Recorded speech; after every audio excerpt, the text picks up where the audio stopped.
Hey everyone, and welcome to Backseat Sports. I'm Josh. That is Caleb. And guys, boys, girls, ladies, and gentlemen, another week of Husker football, another week of college football after a little bit of an unexpected bye week, unfortunately, of course. The Wisconsin game got canceled because of COVID, and Wisconsin's next game against Purdue got canceled as well. It's been a crazy week in the Big Ten, and a lot of football to talk about. Caleb, dude, how you doing? Well, I'm a lot better this week. There's actually football. I think Graham Mertz partied a little too hard after his week one victory debut over there. Right. COVID, found him somewhere, including Paul Christ. Man, Northwestern, and who would have thought we'd be here? And they are 2-0. Right. This is I a did not battle, guess that.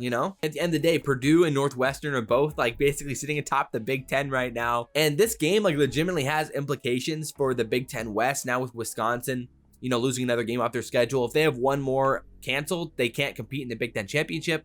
So there's that to consider, as well as a possibility, at least. As crazy it may sound, Nebraska at least still has a chance in the West here to make something happen, especially if we come out and play a good game against Northwestern. So all bets are off at this point. But basically this game, the Vegas odds, Vegas got us currently as an underdog, a 3.5 point underdog. It opened at -4 favoring Northwestern. It's a 55 point over under right now. So a pretty high scoring affair overall. And it's just a wild way to start it off with us as an underdog in Northwestern. Yeah, I don't know how I feel about it. They beat some interesting teams. Maryland, right. They beat dominantly. I think, but anyway, we still expected Northwestern to probably walk away with a win there. So, that wasn't all too shocking. I think also they're also reacting to Maryland's performance then the following week against Minnesota, which was I think we're reading too much into it. Minnesota has looked abysmal. It makes a lot more sense than why, Michigan looks so good, and then the next week lost to Michigan State, and what was an absolute shocker to me. But then it's starting to kind of unfold with itself. You can't get too high or too low 1 week with any team. So that's why I was really excited to play Wisconsin in week 2, because again, 1 week is definitely not the whole story. And we've seen that in the Big Ten, how crazy it's been. Everything about the Big Ten is just crazy right now.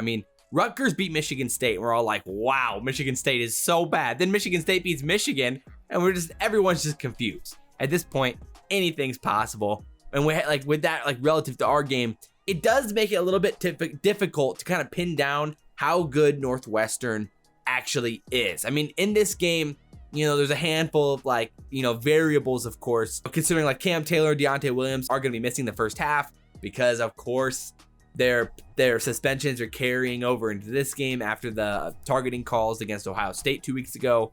We're coming off an unexpected bye. The election this week, so all the Big Ten teams took Tuesday off.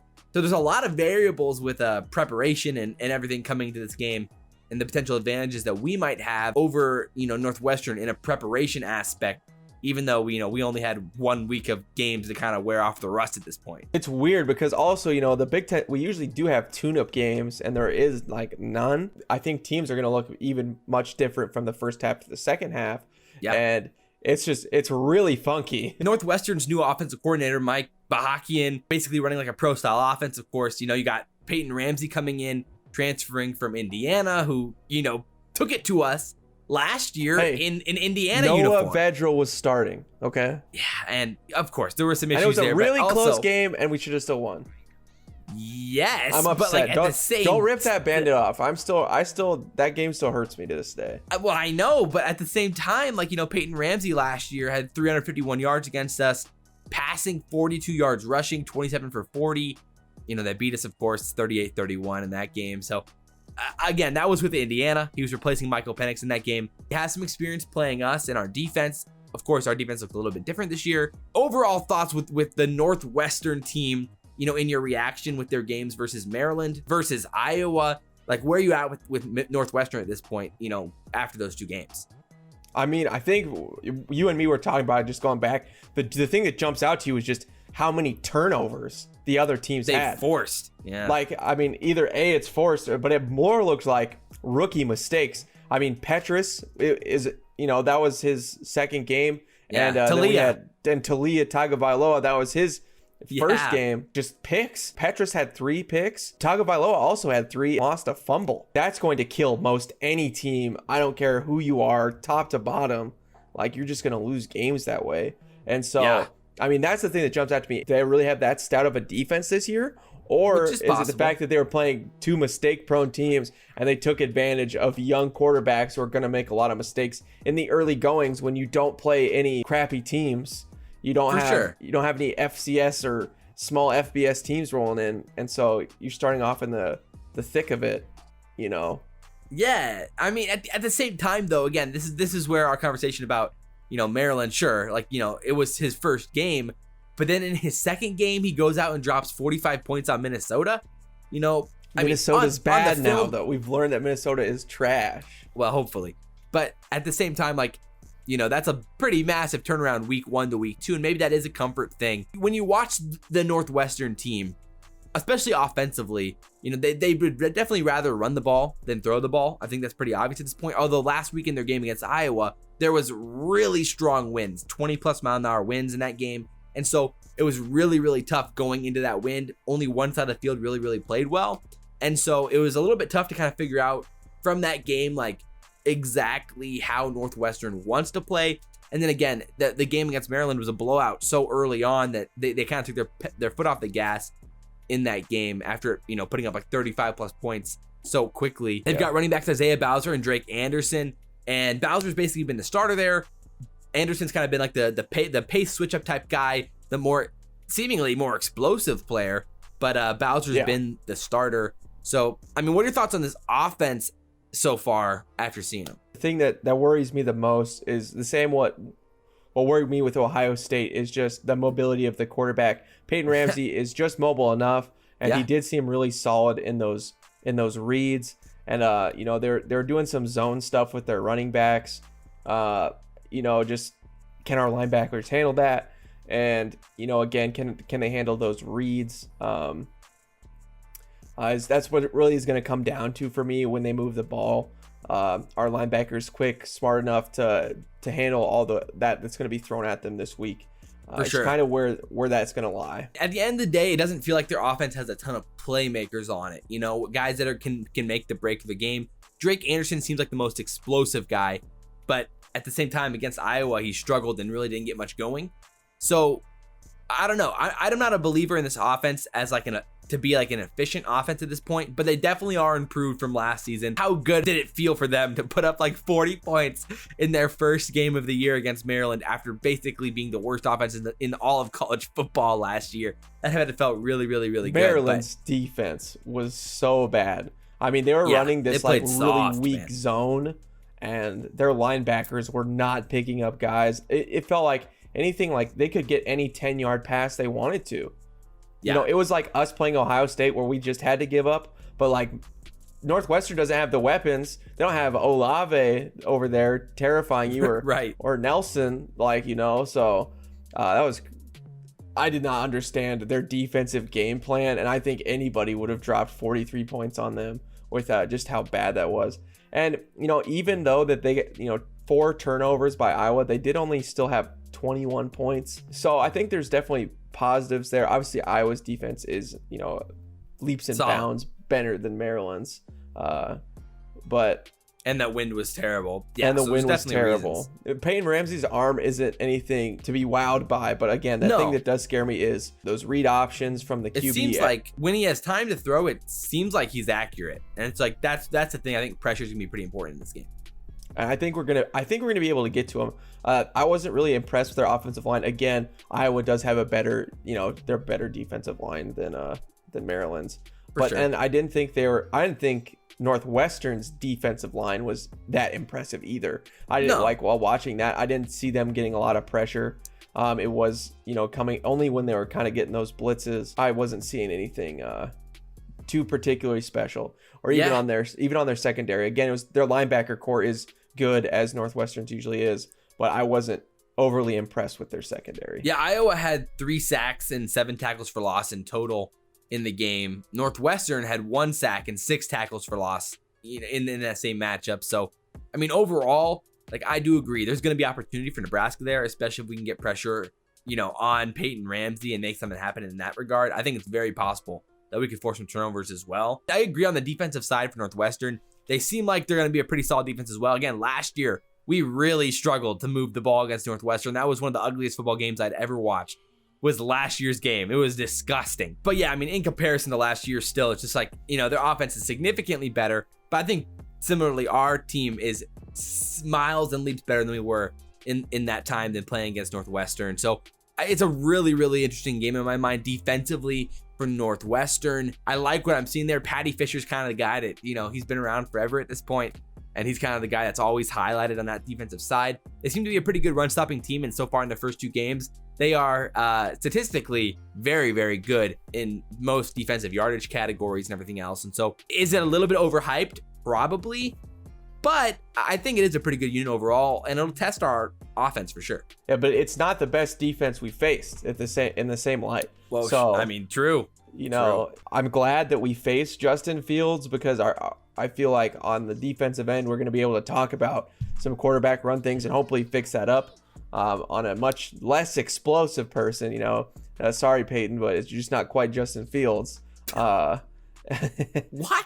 But I think that's actually going to help us. Yeah, I mean, I guess the biggest question is, how do we move the ball? How does Nebraska move the ball against Northwestern? How's that going to play out? I mean, it feels like Adrian's going to have a handful of opportunities to get that ball downfield. Again, what we talked about after the Ohio State game was we have to take the shots at some point. Right now, we don't know or don't have an update on Omar Manning and how this could play out. It feels like we're going to have him there, and he's going to play, and he's going to get some time, and hopefully he can impact the game. It's not exactly sure how that's going to play out, though, or what's going to happen. Hopefully we can have an update closer to game time. But it seems like our offense really needs them. We don't have Omar Manning. One of the freshmen has to take a step up and really take command of a role there for us to feel comfortable throwing the ball downfield. Yeah, we're going to have to test their secondary. I think that's definitely the spot where we can get him the most. Yeah. We saw that Laporte, Iowa had a lot of success and was kind of tearing it up. I think Austin Allen, and if hopefully Stoll's okay. I haven't heard any updates on him. But I think our tight ends are going to we're going to have to lean on them a lot. I want to see Wan'Dale get a lot more involved. Yeah. I'd like to test these guys in space. I want to test them 10, 15 yards down the field. I want to see what their corners and what their secondary can do. There was ample opportunities, I think, to score points that way. It's going to have to definitely be pass first, run to keep them honest. There's going to be opportunity for us to get outside on this type of defense, though. I mean, like when you're playing Iowa, you're not playing necessarily the most explosive offense, especially on the edges when running the ball. I think there could be some opportunity there for the Huskers to find some space on the outside. I do agree. I think we're going to be willing and able to take some shots downfield to try to push this secondary and see what they can do and see what we can do. Hopefully, Martinez can make those throws, protect the ball, hopefully hit a few home runs throughout the game. Wan'Dale, 100% agree with you. 6 touches, not enough last week. We want to see at least an end around or two. Give him a chance to have some the ball in the open field, a screen. Let's get him some more touches. Hopefully around the 10 or more mark would be ideal and get me pretty excited as a whole. And I think that'll definitely be important for us in moving the ball. I mean, Diedrich was pretty quiet, all things considered, like last week, or 2 weeks ago against Ohio State. I think it was just 8 carries. Yeah, it wasn't very much work. It was 9 carries for 25 yards against Ohio State. So hopefully it's a more efficient day than that, or else we might be in some trouble. But at the same time, it'll be interesting to see how we use Luke McCaffrey in this offense. And I mean, where are you at with, the Luke and Adrian usage debate, and what are you hoping to see from the quarterback situation in this game? Again, an offense, it takes throwing the ball and running the ball to win the game. Where I want to see Adrian pass the ball if they believe that he's the starter, which it clearly was. So if you think that's the case, then I need to see him throw the ball a little bit here. Agreed. And if that doesn't work out, then and you like Luke and you thought he was a little bit better of a runner, that's why you give him some carries.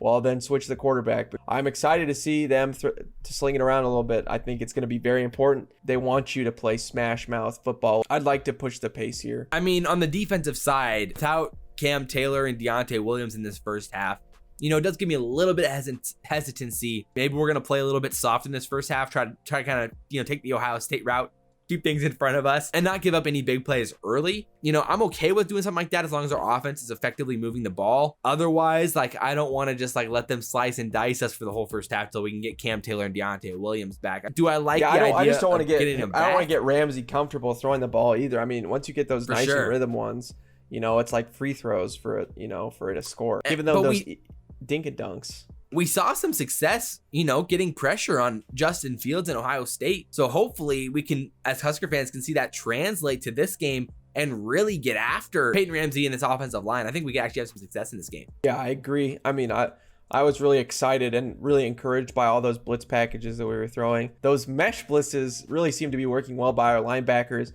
We didn't just rely on like safety blitzes. We were doing stuff with our linebackers. They were getting pressure. That was against Ohio State's line. I feel a lot more confident, you know, than even going into this one. Well, Darius Payne looked really good in his first game too. Yep. So I think I'm really excited to see what our defensive line can do again against, you know, a little bit less talented of a team. I'm really confident that we have a really good shot to win this one. Northwestern has kind of been Northwestern this whole time. When they were the Big West champs, or even last year when they won no games, it feels like we see the same team every time. They don't have any more or less talent than one year or another. They're going to be good on defense. Their offense has some question marks, and their quarterback can kind of run. So I feel like that's kind of what Northwestern has been. We know we're going to get out to it. And and they don't make too many mistakes. Exactly. Although they did turn it over a lot against Iowa. So True. It does seem like Ramsey has had a little bit of trouble holding the ball. Now let's go to the keys of the game specifically and kind of give the few things, X factors in the keys of the game that you need to look for throughout the whole series. So what's the first thing that you feel like has to happen in this game? Again, it's us limiting those turnovers, especially on our own side of the field. Adrian, we need him to be able to throw the ball efficiently. It's on the road. On the road. And he's been bad on the road besides that Illinois game, which... Again, it's Illinois. Graham Mertz can look like a wizard, and so can Adrian Martinez. So it's easy to say, like, oh, you know, don't turn the ball over, obviously. At the end of the day, against Ohio State, we fumbled twice, and we can't be doing that against Northwestern. If we're putting the ball on the turf twice against this team, it'll be beyond frustrating. Just absolutely the worst. That's unacceptable for us this time around. It gets me a little bit nervous, but I mean, again, you know, Adrian Martinez does have to obviously play a safe game. I do think, like I said, another key to the game for Nebraska, I really do think if we can, you know, target the outside, use our speed on the edges, Alante Brown, Wan'Dale, you know, try to get Adrian Martinez or Luke McCaffrey on the edge on these reads, or, you know, try to get Diedrich the ball on the outside in some way. I think we can have some success in that way. So I would definitely count that as a key of the game or an X factor in the game, a matchup to watch. At the same time, if Omar Manning's playing, he's an X factor. And if we can throw that ball downfield, that's going to be huge. I don't know if it's necessarily going to happen. I'd like to see Alante Brown on the field more too. When he was in the game, he was fast, and you could tell he was visibly very fast. So sure. I think I'd agree. We need to be able to pass the ball. Frost did say that they're likely to see more young guys playing this week if he felt that they were ready to contribute more, which I'd imagine he will with a handful of these guys. So it wouldn't be surprising at all if we see more like Alante Brown, Xavier Bet, some of the other guys, young, you know, talented guys like that out there. Northwestern, we've kind of alluded to it too, that, you know, Drake Anderson definitely seems like Northwestern's most explosive player. He hasn't gotten as many touches, but, you know, he ran for 100 yards last week on only 10 carries. He's fast. He seems quicker. You know, also is kind of tough to tackle. Drake Anderson is definitely the guy that's kind of circled on the depth chart for me. Bowser's just a little slippy, like more slippery, but he doesn't have like the top end speed or explosiveness that like a lot of great running backs have. You know, Drake Anderson seems to have more of that, but Bowser seems a little bit more reliable at that time. So I do agree with you. And Drake, he has some better hands to catch the football too, it looked like. Yeah. Ramsey's legs, those read options. Versus our linebacking core. Yeah. It seemed to be their bread and butter both weeks. He made really good reads against Iowa and against Maryland. And that's what scares me most about this team. I think he did a great Miller. job. Yeah, Colin Miller, congratulations, you know. Even though Shenander was like, oh yeah, Colin Miller had himself a game. What? Let me clip the highlights. It'll be Justin Fields torching him. I know we don't expect, Miller to like hang in there 24/7 with Justin Fields, but like, dude, some of the angles he was taking were just horrible. And the like effort he stopped on some of the running tackles, too on the play, or maybe he's just really slow. I couldn't tell. Which, I mean, that is very possible. It gets me a little bit worried when playing against, a guy like Ramsey who can run the ball like that. So I agree with you. That's going to be important. And JoJo, Will Honus, Caleb Tanner. Yeah. Again, like those guys looked pretty solid for me though this last week. Yeah. So again, it's going to be able to make the right reads, be able to tackle him in space. It's going to be very, very important. They got a lot of their yards that way. On all of their important drives, Ramsey's legs were very involved. So yeah, to be able to stop them, I think that is the biggest part. And yeah, Nebraska sucked against it with Northwestern. Ramsey made some legit mistakes when under pressure in those games. I really think that's a key to the game. Yeah. I mean, you can, again, it's simple to say, oh, get pressure on the quarterback. But like at the same time, Ramsey seemed like significantly better, like very much better when having an open pocket. And then he really did seem to struggle when there was pressure, when he was like, getting chased outside the pocket. Obviously that pick on that rollout where he that was bad. Threw it and let it sail, threw it in terrible space, I'm sure. Again, maybe that was the wind, but yeah, part of it, but still he threw into triple coverage. Yeah, he made some bad decisions, that's for sure. So I think like our front seven there, that's going to be really important to kind of gauge how we can get pressure on the quarterback. And that's going to be important early. I mean, hopefully if we can get pressure, that alleviates some of the pressure on our secondary. Yeah, exactly. So I think, that's going to be incredibly important for us to win that battle up front on the defensive side. I think Ben Stille, you really hope that he can come out, be explosive after getting a little banged up in the last game. If he ends up seeing the field quite a bit. And other than that, you're looking at like Ty Robinson and a lot of that defensive line, Feldarius Payne, like you mentioned, to really make some noise up front and get after Ramsey. It's going to be fun too, getting, Deontay Williams and Cam back in the second half. Yeah, hopefully like a little rejuvenation of energy, in that second half. That'll be great. Yeah. That'll be great. Oh, with that said, we got to get into our predictions now. Where are you at with this game? I mean, you seem like you're, coming off pretty confident here, feeling pretty good about this team. Where are you at with it? I'm feeling, again, really confident. I am so encouraged by what I saw last week. For the last couple years, Nebraska did not like we were fielding a full football team. It felt like we were playing 8-9 guys against 11 like every week. Yeah. It was confusing and hard to watch, and just athletically we looked worse. We looked slower. We looked definitely not nearly as high of IQ as the other teams that we were playing against. We were getting out schemed, out coached. Just all around, It was definitely bleak. I'm feeling a lot better about it for sure. Now, I definitely can see the progress of where Scott and his coaching staff has gone from. Offensively, there's still that question of we need to be more consistent.